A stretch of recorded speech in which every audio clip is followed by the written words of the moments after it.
Okay, good afternoon everybody, and welcome. I'm happy to be able to keep you out in the good weather for a couple of hours. It's a terrible thing to do in Sweden. Now, those of you who come from Africa don't understand this, but keeping people out of the sun when it finally returns to the winter is a terrible sin. So you should avoid doing that. So, oh, well, it's fine, let's have this talk outside, but you don't need that, so stay good. So, I'm going to talk a little bit about publishing, not necessarily writing, but publishing. And it's called the publishing game. It is a little bit of a game. It's certainly not an engineering thing. It's certainly not you just finish your paper and send it in. Because many things happen after you have sent it in.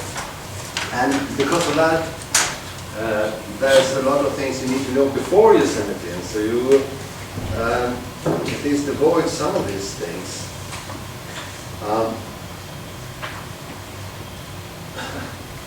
You can win or lose, and this looks like a win, but it's actually a lose.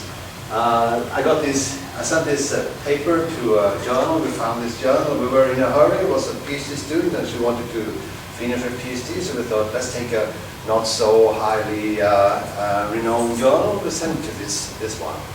Probably it's going to be cheap, and it was very cheap. I reminded the editor on January 24th, and the same day he responded, yes, it's accepted. Well, and then you start to wonder, because usually that doesn't happen. And of course it didn't happen this time either, because the paper was never published because the journal was closed. So we got accepted to a non-existent journal. So I reminded him like a month later, and then he didn't reply because he had resigned and there was somebody else. So this was a lose. We wanted to do it quickly, choose a not so good journal, and we lost. So we had to do it over again in another journal. Here's another one. A paper got rejected because the reason was, unfortunately, the manuscript cannot be categorized as a research paper as it is not testing or developing any theory. So it doesn't suit our journal. On the other hand, looking at the journal website, they say that insight and experiential knowledge from practitioners in the field is just as valuable as theory testing. Right? So it was clearly not a correct decision. But it was a decision. And this email came, we submitted the paper on April 8, 2008. And this email was from January 2010, so it's 2 years later. It begins to look like a lose, doesn't it? But it was a win. It was eventually published. It was published, I think, in 2011. Yeah, the paper version arrived 3 years after the initial submission date. And of course, it's a win in a way because the paper got published. But on the other hand, it's 3 years old. The research is 3 years old when it gets published, so it's not really what you like, is it? And if you're a PhD student, you may be in a hurry. And this was a PhD student. Yeah, it was actually Sirajul. But so the accept arrived in time for his dissertation, which was fine, but it was a long waiting. Actually, I think, was it 4 papers that got accepted the same week? Yes. Yeah, so you work 4 years to publish 4 papers, and they all get accepted the same week just before the dissertation. It's a little bit nervous. But anyway, the point is that anything can happen. People actually make decisions that are just not correct, but still decisions. So we need to understand how to deal with this. Anything can be published, not anywhere, but there are many publication outlets, so you can always find some place where your paper can be always find a place. Anything can also be rejected. This paper which was eventually accepted was actually pretty good. It was much better than the first one, which was accepted on the same day. So you have to be a little careful where to send things and how to package things. You need to understand this particular journal. We didn't quite understand the first journal. We knew it was not a good journal, but we didn't know it was going to close down. Maybe a little closer research would have revealed that, but we didn't do that. You need to understand the reviewers, like the previous one, who rejects papers based on just his own ideas, not the journal's policy. You need to understand where these things come from, which is a research community somewhere, which beyond the preferences of individual reviewers, there is a foundation in terms of a community of people who research certain things in certain ways, and you need to understand that community.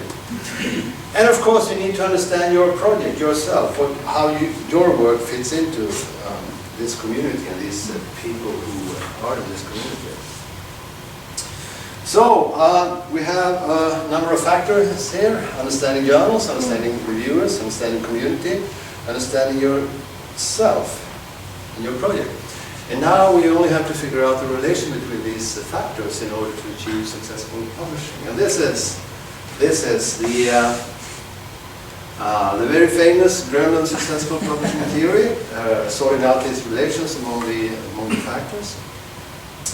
But of course, before we go to the theory, we'll take a look at the data, some information about these various things. Let's start with yourself.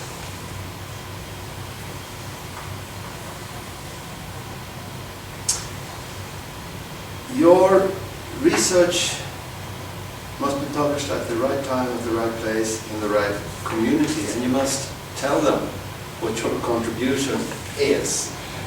Some communities are not interested in everything all the time. They're interested in specific things at certain times. And sometimes this has to do with events. So when there's a disaster, everybody is interested in disaster management and early warning systems. But communities are also often interested in specific things for their communities. The specific research methods. There are communities for actual research and for design science research. So there are communities for various things.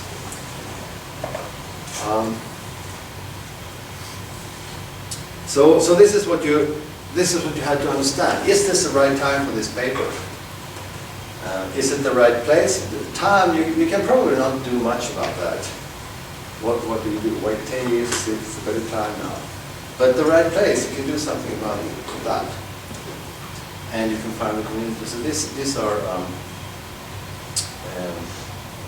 important thing. The other thing is that communities, people are lazy.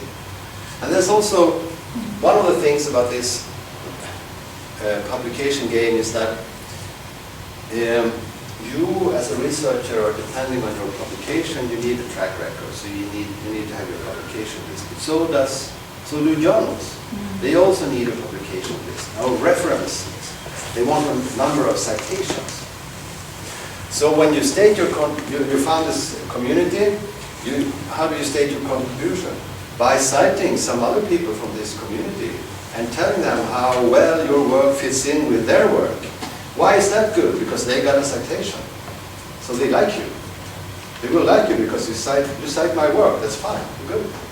And if you do that for 3 or 4 citations, you're more likely to get into that journal than if you contribute to some other community, some other journal. Why would this journal care about that? They're pretty pragmatic about these things.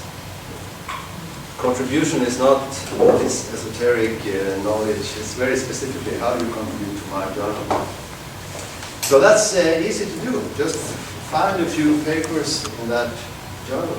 There's a positive side effect of that. If you read 3 or 4 papers from that particular journal, you know what those papers look like, so you can write your paper in a similar way as they do. Not every journal wants the same kind of contribution. So it gives you some practice and training in understanding. Another thing is what kind of publication to make. You can publish journal papers. These are the most valuable in terms of your CV, but there's a number of other things you can publish. You can publish in conferences, in books, you can edit your own book, you can write a chapter in somebody else's book, or you can be an editor for a book, invite your friends, write chapters in your book and become an editor. You can set up a special issue for a journal or for a conference also.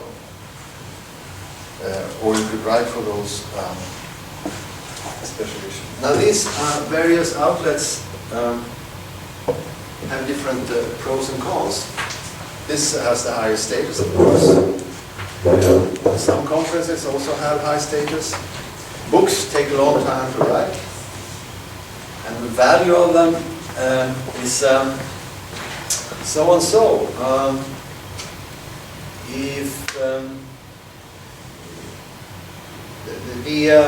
We have rating systems which we need to, which we are measured by, and so some journals have some rating, other journals have other rating. Books have some rating if you write it yourself, but if you write a chapter in a book and nobody cites that chapter, it's not visible at all in the reference system, the citation indexes.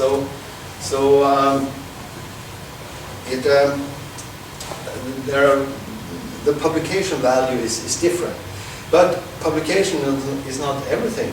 You can edit a book, for example, which means your name is visible, the book will be advertised in places.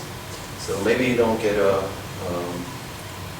CV may not be that impressive because of this book, but maybe you get a lot of friends. You edit a book means people send chapters to you for review. So you get a lot of people who want to be your friends, want to be in your book, so you get to know a lot of people. It's actually, I did that. I think that was one of the first things I did after my PhD. I edited the book. It gives you a lot of, gives you context. And also, sometimes books are actually read. If it's a textbook, it's read. Special issues are very popular because special issues are about something specifically, so you can get into this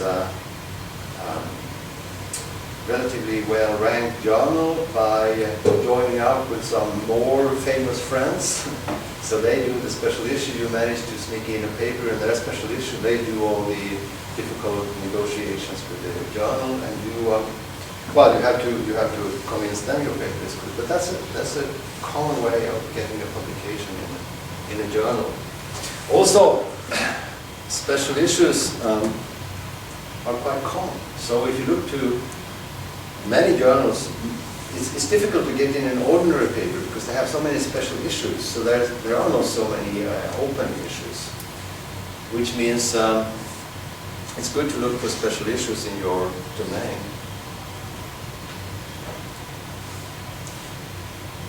Right, so there are also other things you can do which journals always have these book reviews, some have debate pages, so you can,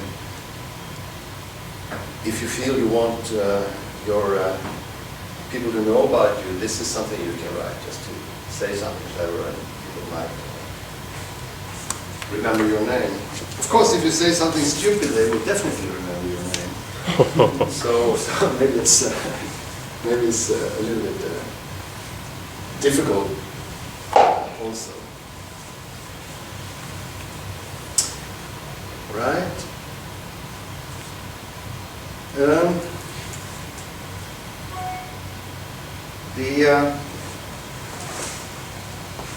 the general advice is, oh, by the way, much of this is taken from various sources which are referenced, but not on this page. I will just say it later. The general advice is not to publish a lot of bad things, but publish a few good things, because people will then remember you for your good work, or for the amount of times that they see your name. And so the advice is to go for quality, not for quantity. On the other hand, that's not what people do. People try to publish as much as possible.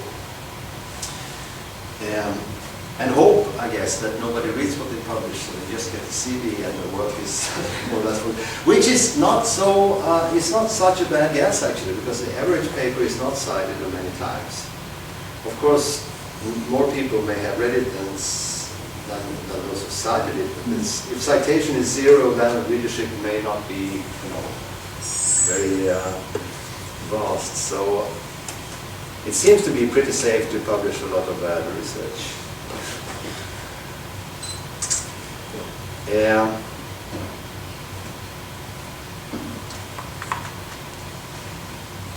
On the other hand, and that's the other thing, top-class journals. What are top-class journals? There are various rating systems for journals. And I think increasingly the ISI is the measurement, citation is more important than the for your rating at the university. I think the ISI, the citation indexes, are the most important things. But for your reputation in the community, it can be important to publish in the main journals, because you can say, okay, I got this publication in MISQ. But then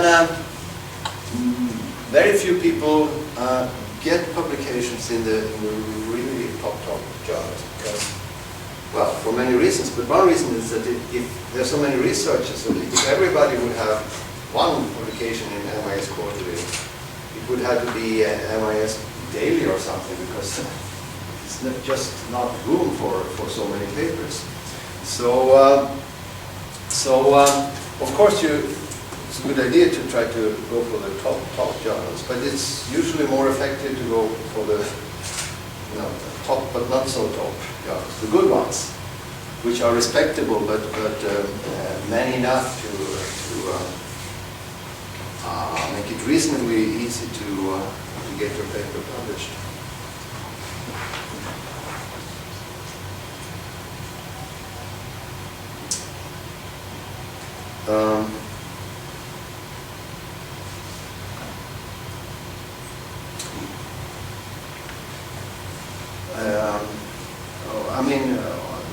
On the one hand, citation is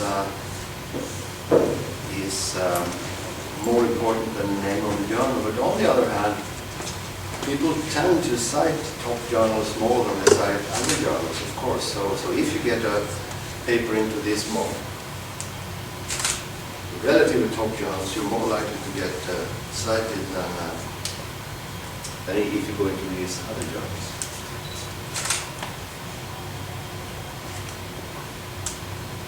But I think generally these electronic systems where every journal appears similar, you do a literature search and every journal which is listed comes up, it makes you a little bit blind for which journal it is in. So I think these days it's less important to be in the top journals.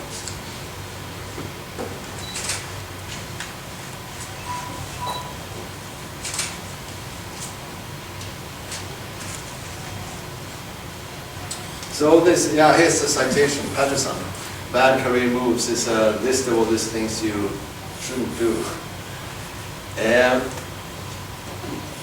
So this says you should, he says it's bad advice to publish everything you can publish. The least publishable unit, if you look in your computer for any file that could turn into a paper, and I can make it to a paper, so that's not a good idea. And here's this somewhat ironic publication chart. So you have one idea. Out of that idea, you make 4 journal papers, 16 conference papers, and 64 technical reports based on the same idea. And this is actually what people do. It's rather common also. It's very common. It's very common. Sometimes it's not just half an idea anyway, but it's very, very, very common. And the advice is against it. But on the other hand, I mean, you shouldn't overestimate the need for novelty in research. Most research, like any business, is just business as usual. So of course, most research is not really interesting. It's a little piece of something. So you shouldn't be too hard on yourself on this.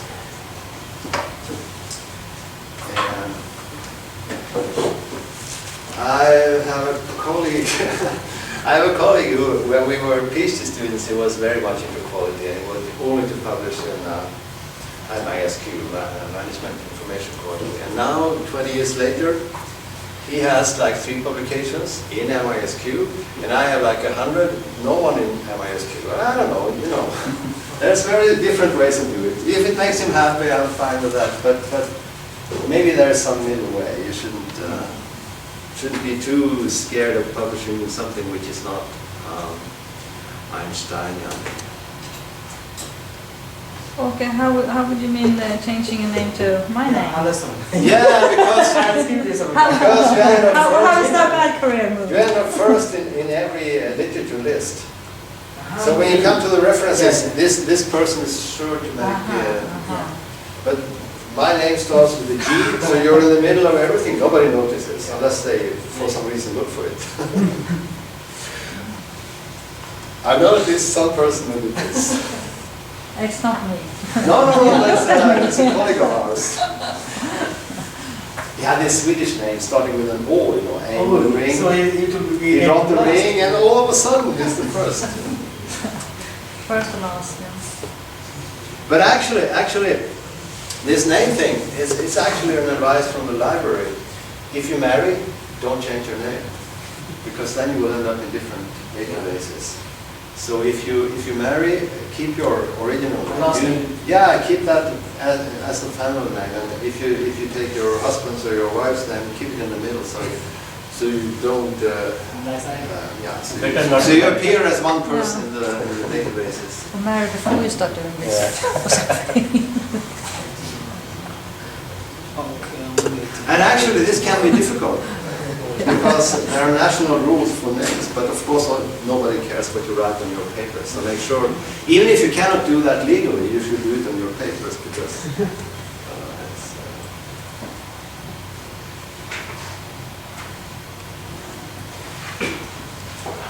Yeah.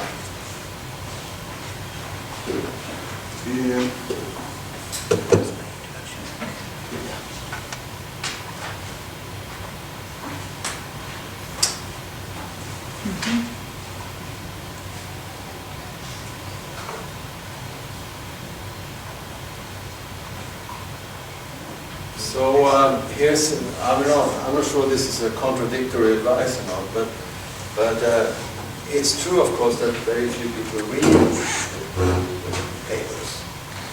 So if you have something really interesting to say, it would be a good idea to publish it in different venues.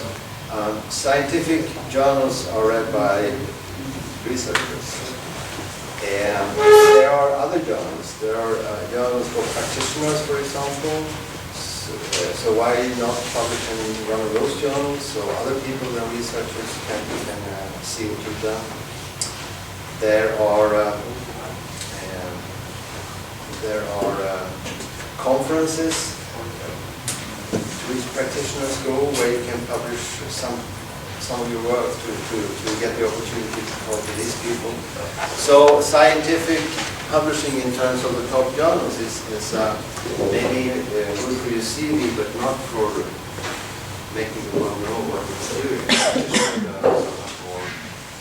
They have a longer leadership, and they have different leadership. So why not look for some of these journals as well?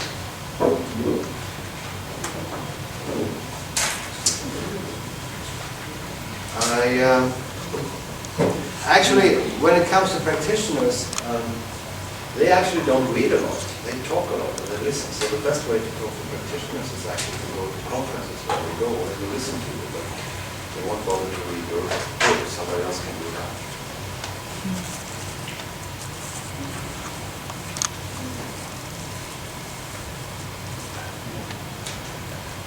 That's actually not my advice. I was in the process of publishing a book once, so the editor, I made a proposal and the editor called me and we discussed this and he said, who do you think is going to read this book? And I tried with, oh wow, must be some practitioners. It's a lot of practitioners out there in these services, and he just said, no, they don't read books.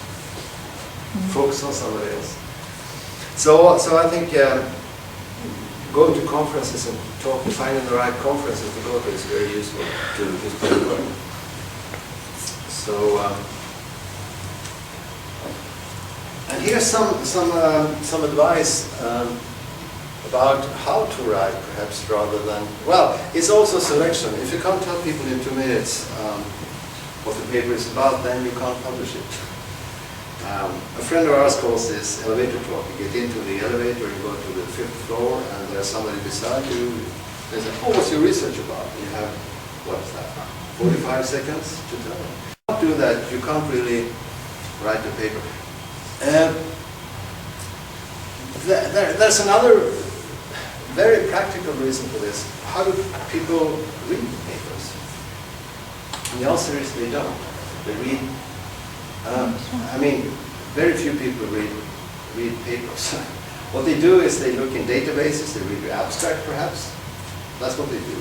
And it takes a minute to read an abstract. And if you can't tell them what's interesting in that minute or 30 seconds, then they will not read the paper. So it's sort of the elevator talk in the electronic form, the abstractification of research. If you cannot tell them in this abstract what it's about, then they will not read the paper. You go to a conference, you get this book or whatever publication, and you, okay, which presentation should I go to? What do you read? You read the title and perhaps the abstract. That's it. If it's not interesting in that those few seconds, then nobody will read it. And it's not because they don't like what you do; it's because they don't understand what you do. So you have a very, very small window of opportunity, both in real life and in writing. And the reason is you make things too complicated. You didn't do well-structured research. You don't have a clear purpose. Why should I read this paper? Well, I don't know. You don't tell me. This paper is for your group, okay? It's for me, okay? Did they do anything well-structured? Okay. If you did, and the topic is interesting, then maybe.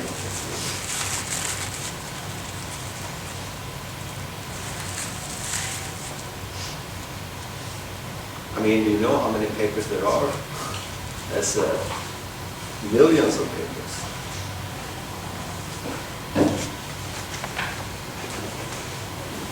So, moving on to. Moving to why papers get rejected once you have found this outlet to send them to. One reason is, of course, they are not well written.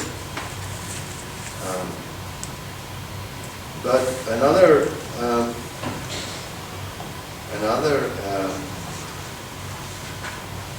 important thing, if you can write well, then there's the message, of course. The message can be wrong in many ways. There's no novelty, for example.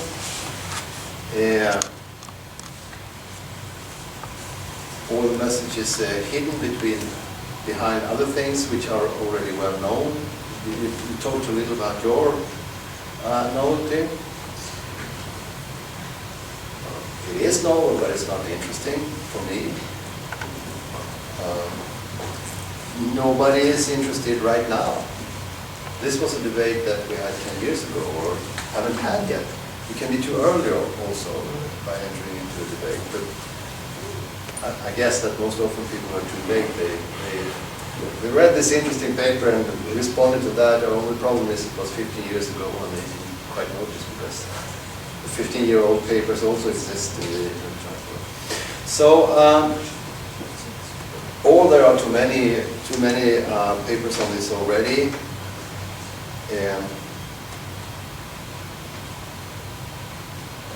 No interesting conclusions. And somebody else got there before you. So there are many reasons your paper could be rejected. Could be a very good paper, but we already have a paper on this. So that's the timing thing. So if you want to add something to the debate, make sure that nobody else did it just recently. Of course, this is a bit difficult, because when it takes at least 3 months to get a paper published. From the day you submit it to the day it's accepted, it's at least 3 months.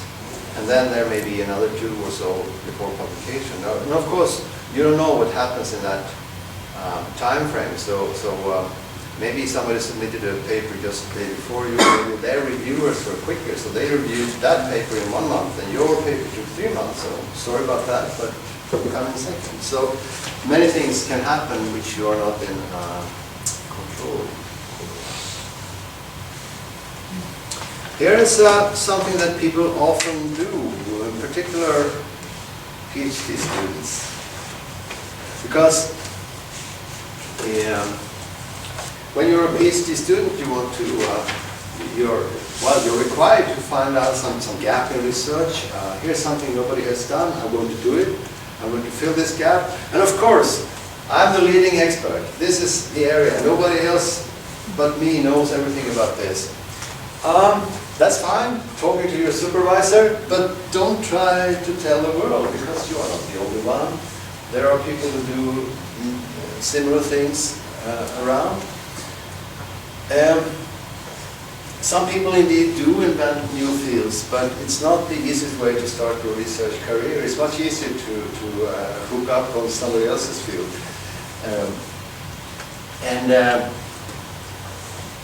And just do something that is slightly novel. You innovate a little bit. You don't try to invent a new field.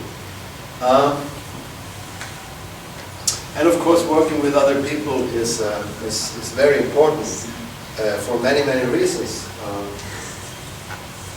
One thing is that you learn from them. The other thing is they learn about you. So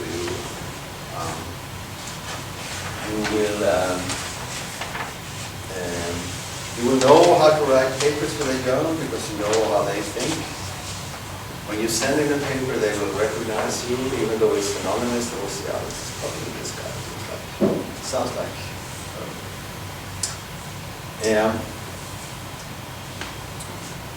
Yeah, and the other thing, which is also quite common, actually. Sometimes it's false to this. I invented this new field, it's so grand, so maybe in 20 years people will understand what I'm doing. Not likely, and not a good career move. Of course, you should do research about things which people are interested in now or relatively soon. You shouldn't adopt this lifetime strategies. At least they are very dangerous. Of course, there is 1 or 2 geniuses in the world, and of course, if you really believe in your idea and it's really grand, and you can substantiate it somehow, not alone them, but together with other people. Of course, people can do that. But for most of us, it's easier to do small step research. some little things that people immediately or quite immediately understand about. Another thing, you see a lot of dead communities. People who entered into some topic 25 years ago, they set up a community, they still have the community, they go to the same conferences, they write the same papers over and over again, and nobody else cares about them. And there may be communities of 50 people, 20 people, 100 people who do that. And they get published in their own sort of introvert communities. So that's one way of getting published, but it's not the way of getting famous or known or renowned or something. So, yeah, we'll get to that later. But you should expect, even if you do your PhD thesis in a field which you have thought about for 5 years and your supervisor thought about, don't expect research funders to fund that area for the next 40 years which you are going to need before you retire or something. Expect to do some different things.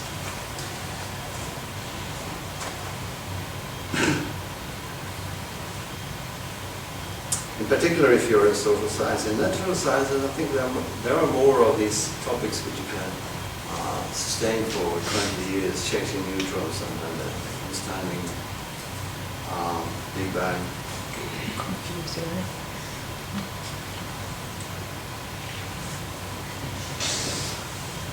Yeah,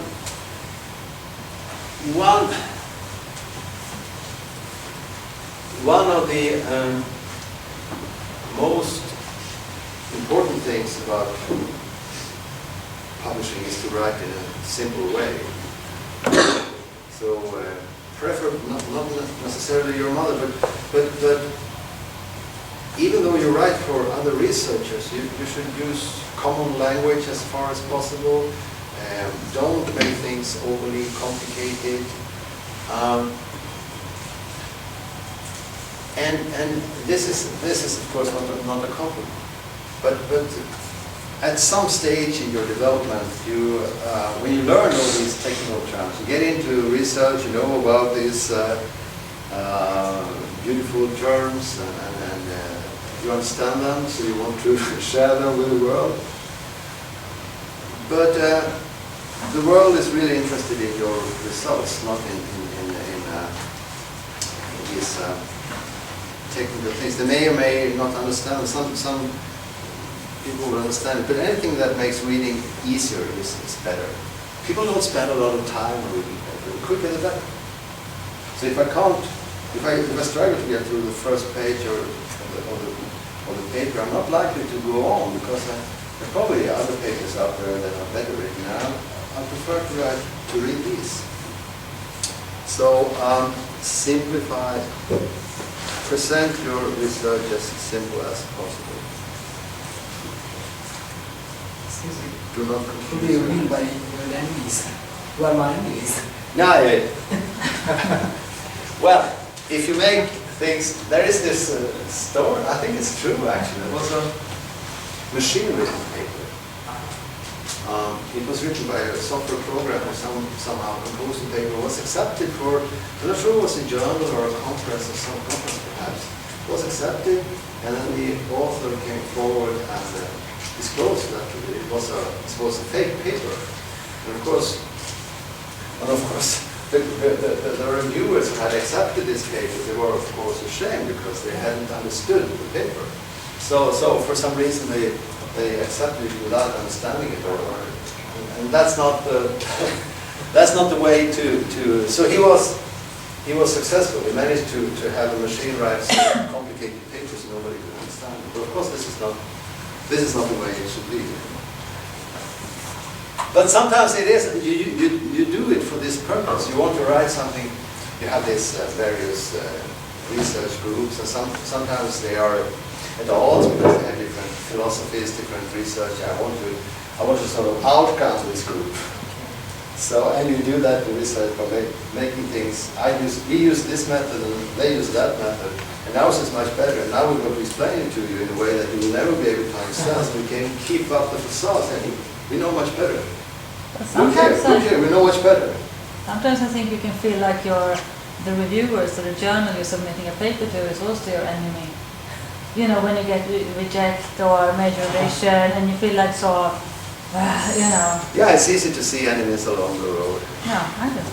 And here is an example You of work something hard and they just say that it's nobody bad. understands.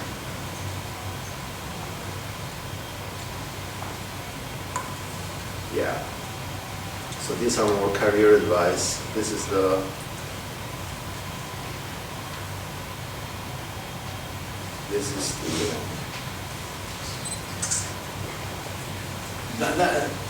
when you do literature reviews of papers, you find out that many papers aren't really about anything. And so this is a bad career move. It's always good to do something tangible. If there's some experiment, it doesn't have to be quantitative, but it should be empirical somehow. So you do something in real life, not just talk about things. It's much easier to get published. People are more interested in publishing case studies and things rather than philosophies and theories, unless they're substantiated somehow. So empirical research is much easier to publish. Anything that is empirical is publishable. Everybody wants to know about this case. Even if there are 20 cases about e-learning in Africa, there's always room for one more because there's still so few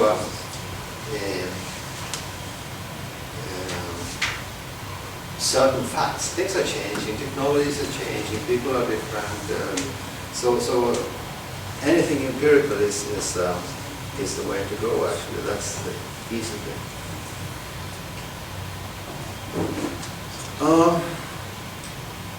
There are so many papers theorizing about this and that, and so reviewers get tired of that most of the time, unless you're very good, of course, and you're very, you really contribute something. So there's a new term here, a scientific method. This is a scientific method, but then there's a computer scientific method, which is what I just talked about. There are so many unscientific or sloppy papers in our field. Every time there's a new technology, there's thousands of papers about this particular technology, which is, and the empirical content of these papers are often very, very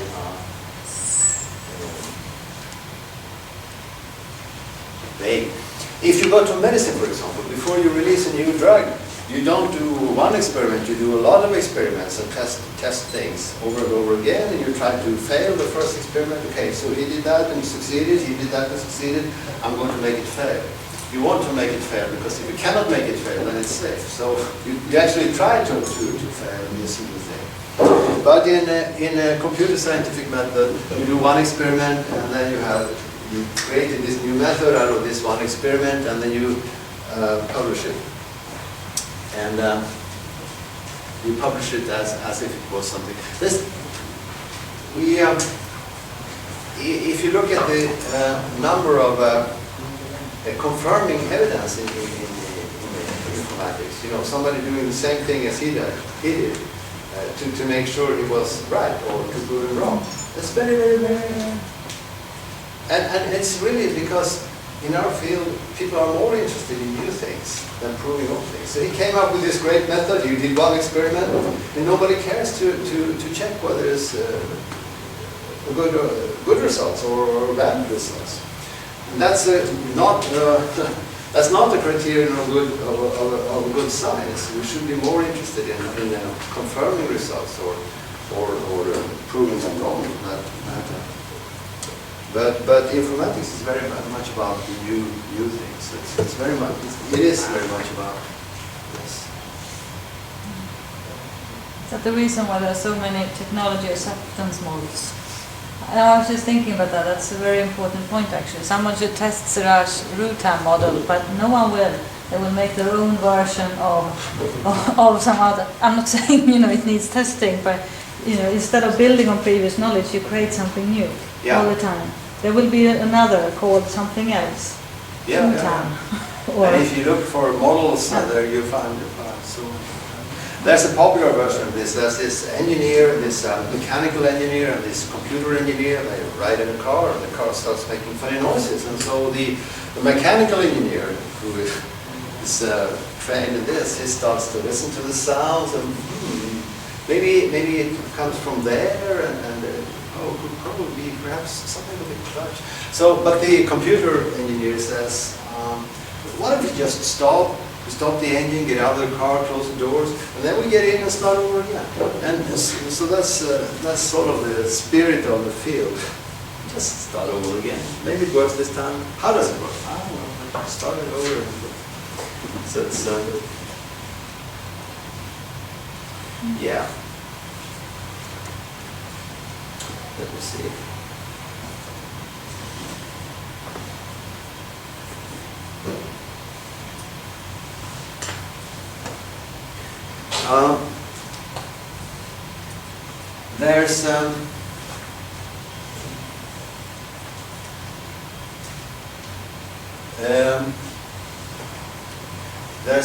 There's one point I would like to make here.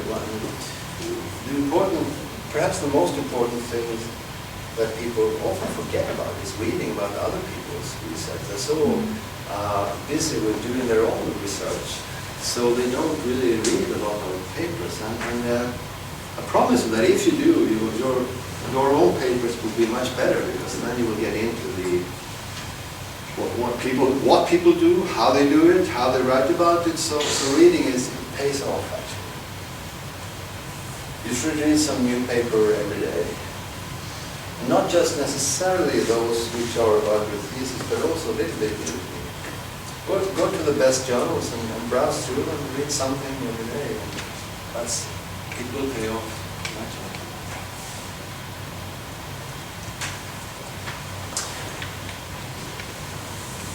Of course, this could be a good advice to publish things. You start with something simple, and before you go to some of the better places.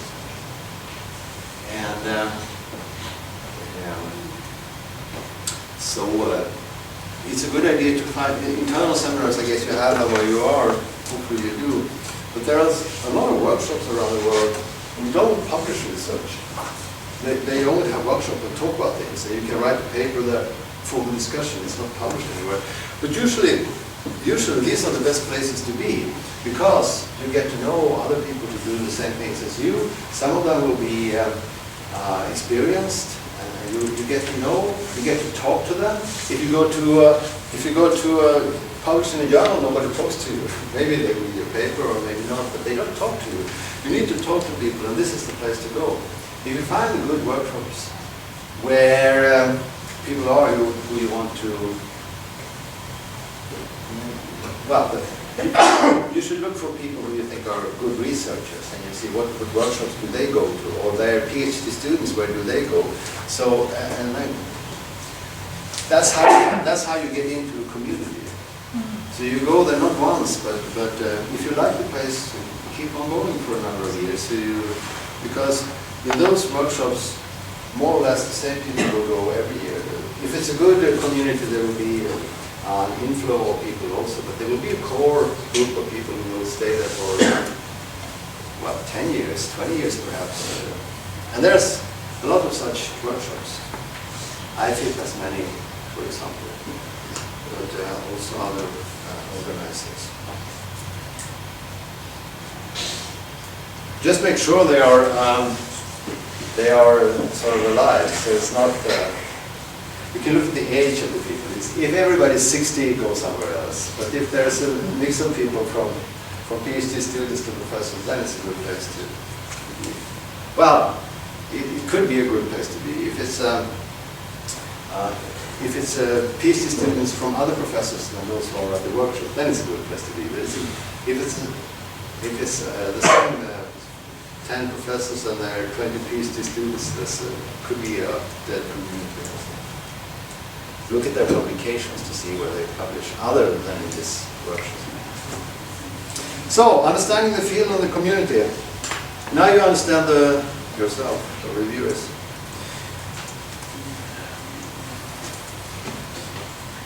where does communities come from?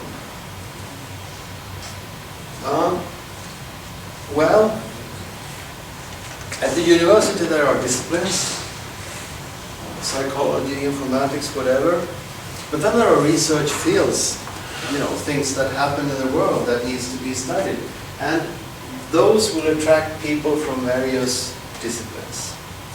If it's something about people and technology, it will attract psychologists, sociologists, informaticians, computer scientists. So it will be a mix of people interested in this. And communities are set up because disciplines, well, one reason is that disciplines are not enough to cover this phenomenon. So you need the psychologist, you need the computer scientist. So you set up a community outside the discipline, so you get to meet these other people. Because otherwise you don't do that. Journals are very often related to a specific discipline. The International Journal of Psychology. Okay, so it's psychology, it's not technology. Some of these communities, they turn into more or less disciplines, like human-computer interaction. It wasn't a discipline when I studied, but now you can say it is. It was psychologists. It was about understanding people's interaction with computers, so psychologists were involved, but of course also computer scientists building the applications. And that turned out to be a big business, so many people stayed there for years and years. So after, well, what is it now, 25 years, something, 25 years since the HCI community began to form, and now people talk about it more or less as a discipline. And it is a multidisciplinary discipline in that way. It's such a stable community, it's so big. Most communities are not so big. Some are stable. Artificial intelligence, to name one, it's been also 25 years or even more. Also includes psychologists and technologists. So there are many examples of such communities which prevail over a long time.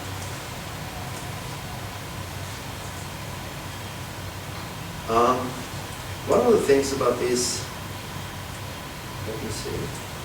One of the things about these disciplines is that they are very stuck in their methods. They use only one or a few methods. And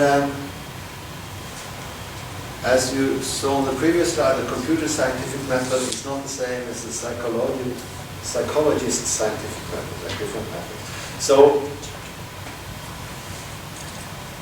when you get into these communities which study things which are, well, the multidisciplinary communities, it's very difficult to publish these things in journals which are based on disciplines, because they are very strict about how things should be. So what these communities do when they get big enough is they set a journal of their own, so they can publish multidisciplinary research related to this specific field. So this means that if you do something, you are in a community that does something, it's not necessarily the fact that you can automatically publish in your disciplinary journals, because maybe they would be more strict about some things. Maybe what you do should rather be published in one of these journals that are created by this particular community.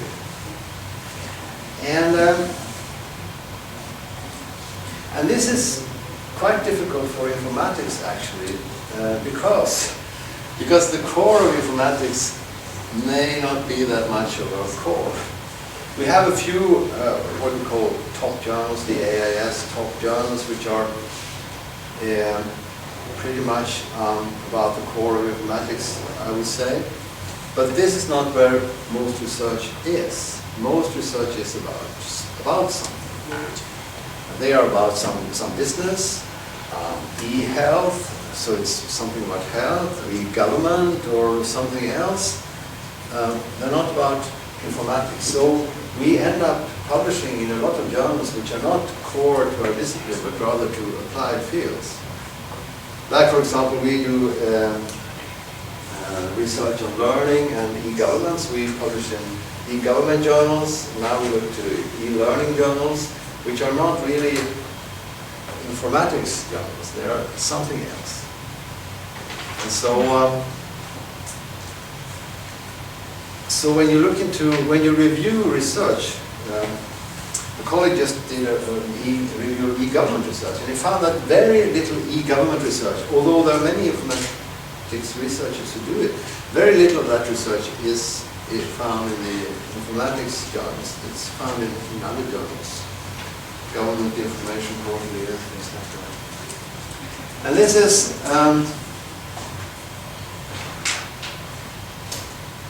yeah, so you need to understand that which community is behind this particular journal you want to publish in. Is it this community? Is it something here? Who are these people? What do they like? How do they work? Yeah, so we can skip this, but understanding these communities.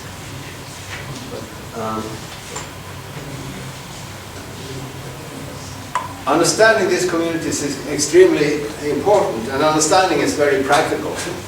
How do you show you understand? You cite them. Most cited authors, most top journals, and in particular you cite the journal in which you are going to write this time. So, otherwise, if you don't want to be in their game, why would they be interested in having you?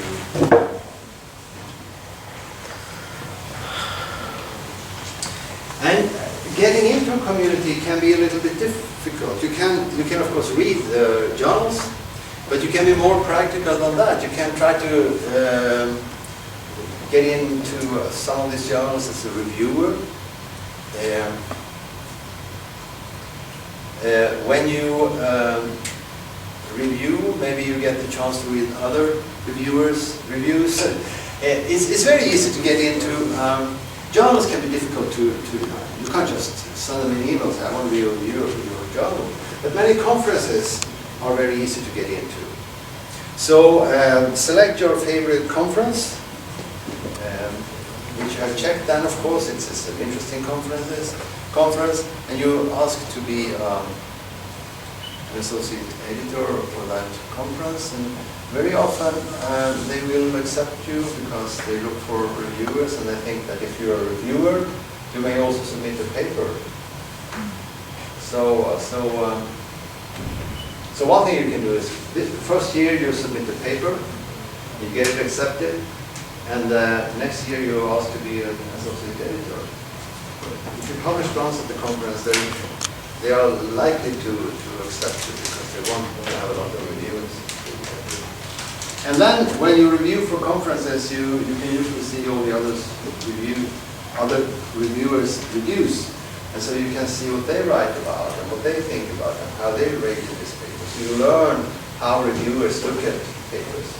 So you review this paper and you think it's good, and then you read this guy's review and think it's bad, and you should understand why he thinks it's bad. It's a community practice.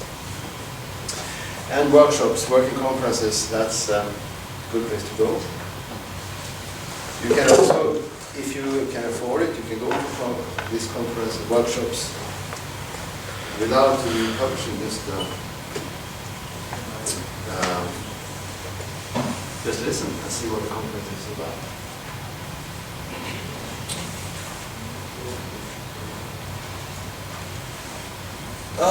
Right, so some community practice is good.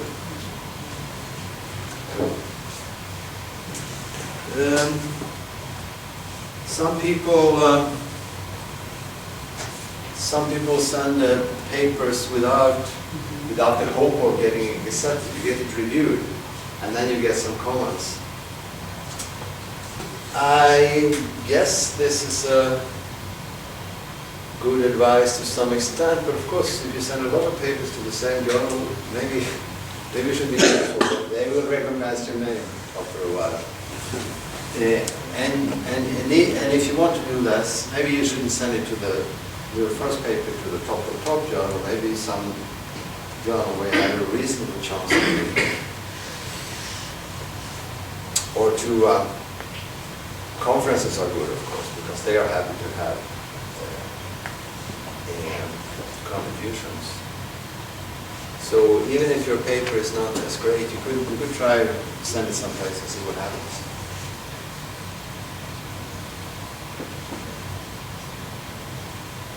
Here's their benchmark that the 1 in 3 hit rate is very good.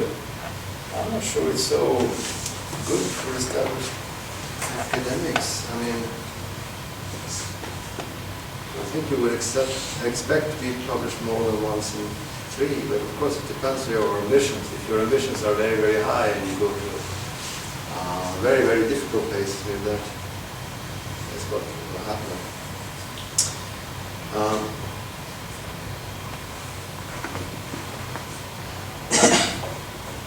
Yeah, here's another of the kind of practical advice. If you don't understand the papers in the top journals, you can never get published there, and that's. It sounds kind of silly, but I think it's true. Which discipline? How many of you are in informatics? How many are in computer science? So what about the rest? Which disciplines? Robotics. Huh? Robotics. Robotics. Statistics. Huh? Statistics. Statistics. Yeah, so those of you who are in informatics, how many have read 5 papers in MIS Quarterly? Yeah, I think Yeah, we have done the yeah. usual courses. If it's the top 5 journals, it's Maybe 3, 4, yeah. So nobody has read 5 papers. I asked once, how many? Yeah, I can ask you too. How many? Has any of you finished your PhD already? No. So how many of you have read a PhD thesis?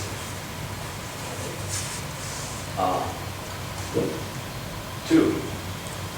And so for the rest of you, how do you manage to produce one if you haven't even read one? Would you build a house without ever having seen a house?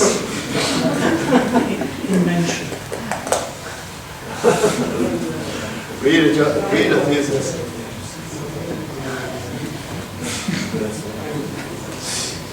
Yeah, here's a number of more practical advice, but I leave that to Annika because she's going to talk about the reviewers' view of paper. So I'm going to skip this, but I'm going to say something about understanding journals. There are various roles in journals. There is an editor-in-chief. There may be a senior editor, a number of senior editors, and there are a larger number of associate editors, and there are reviewers. Now these review papers, and these collect reviews for a paper. So the paper will be assigned to an associate editor who will send it to perhaps 3 reviewers, and then the associate editor will summarize the result, and the senior editor or the editor-in-chief, depending on how big the journal is, will approve this, and then you will respond to the author. So there are different roles. So journals have a mission. They come from somewhere and they want to do something. There are also hidden agendas in the journal community, and there's technology. Technology is involved in the process. So journals appear from research communities. That's where they come from. There is no journal that doesn't have at least one research community. Sometimes it's more segmented communities. And research communities, they come from disciplines. And so the reviewers, all the people who work as reviewers or associate editors or whatever for that journal, they work in these communities and they have a disciplinary background. And this is where they were trained, and this is what they learn, and this is what they will never forget. And this is how they will assess your paper. Now, the problem is, in a research community that consists of psychologists, computer scientists, informaticians, sociologists, which one would you prefer to be reviewed by? Probably somebody in your own discipline, but this is not necessarily going to happen. You may be reviewed by somebody who is a PhD in psychology, depending on your topic. So it's a little bit dated. You cannot be exactly sure which professional background this reviewer will have. It may be your enemy. It may be somebody who is from a different discipline than yours, and actually this discipline is very much worked by very different methods than your community discipline. So, so this is your reviewer may have different interests than you. So this is what happens as a journal. The paper comes in. Often there's the editor-in-chief will screen your paper. Does it fit into our journal? And if it doesn't, they will just return it, send it somewhere else. If it fits, it will be sent to an associate editor who will assign a few reviewers. The reviewers will review. The associate editor will summarize the review, and the editor-in-chief will approve it, and there will be a final statement. Most likely, the statement will be revised. It has only happened twice, as I know, that the paper has been accepted without revision. One of those times was the example I showed you in the first slide when the journal was closed. The other one was actually published. But most likely it will be revised, maybe a major revision or minor revision, and then you will start over again from here. Sometimes you will get the same reviewers, sometimes you will get other reviewers. So you cannot be sure, you cannot be absolutely sure that your paper will be reviewed the same way next time. It should be. Usually you should have the same reviewers, but sometimes people get tired. So when I review a paper, I can tick this box. Do you want to review this paper? And sometimes no, because I really don't like this paper. And you don't get to know that as an author. You only get the verdict. You cannot be sure to get the same. If it's minor revision, if the verdict is minor revision, you probably get the same reviewer. If it's major revision, it may be because the reviewers didn't like your paper at all, but couldn't. They disagreed, perhaps. One liked it, the other hated it, the third was indifferent. So the associate editor decided on major revision instead of decline. So one of the reviewers will be changed. This is what happens. Now that's the electronic workflow also. Most journals have some kind of electronic workflow system where to which you submit your paper.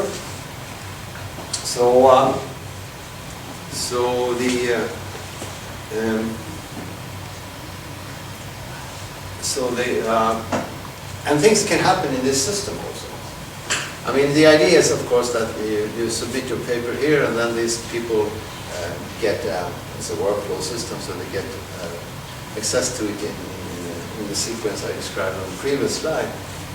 But interesting things happen. One of the papers actually was the same paper, your paper. My paper. First it was rejected because the associate editor didn't read the website of the journal. So, but then I managed to get another associate editor. And then the opposite happened. So again, there was a delay, there was no response. So eventually I wrote a letter to the editor-in-chief, now where's this paper, and she looked, And looky, in the electronic system, there were 7 versions of this paper out for review. So she had engaged 21 reviewers in reviewing 7 different versions of this paper. Oh, it was the same paper, but it had gotten 7 different identification numbers. So it was on review on 21 locations because single paper. And so this was, of course, difficult. Not only had we wasted a lot of resources, but the other thing is that what if 3 say accept and 4 say decline? What would you do? So in this case, what happened was the good thing was that they had different numbers, so we could take them back. So we took back every paper except one, so it was only one on review. But this was something that happened because they were, I don't know why it happened, but it happened because of this system and these people's inability to keep track of what was happening.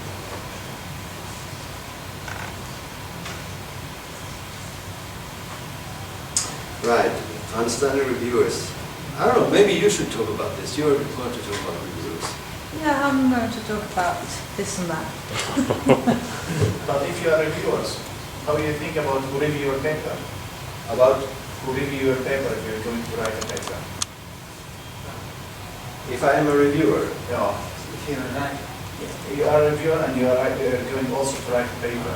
Yeah, that's why it's good to be a reviewer, because then you know how you think about papers when you review them. And of course, you can think, what would I think about my own paper? It's a good idea to, as a reviewer, if I got this paper, what would I think? It's a good training for you to be a reviewer. It's a really good training. You can't review your own papers if that's what you meant. But they will be your enemy then. Yeah, you should be your own enemy when you review your own paper. Of course you should be. You should look for the weaknesses in the paper. We'll skip this. Just to summarize that, this is the checklist. You need to understand the journal. You need to understand the reviewers in that particular journal. Where do they come from? You understand the community.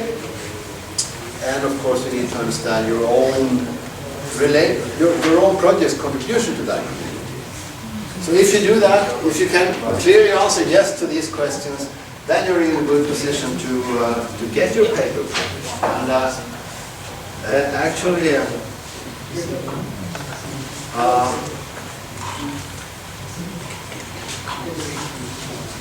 what is most difficult? Here's the empirical part of my research. I promise you the Grönlund successful publishing model. So this is the data. From this presentation, there was a few slides about the journal, a few slides about the reviewers. There was a lot of slides about the community and a lot of slides about yourself. And so this is where the effort is.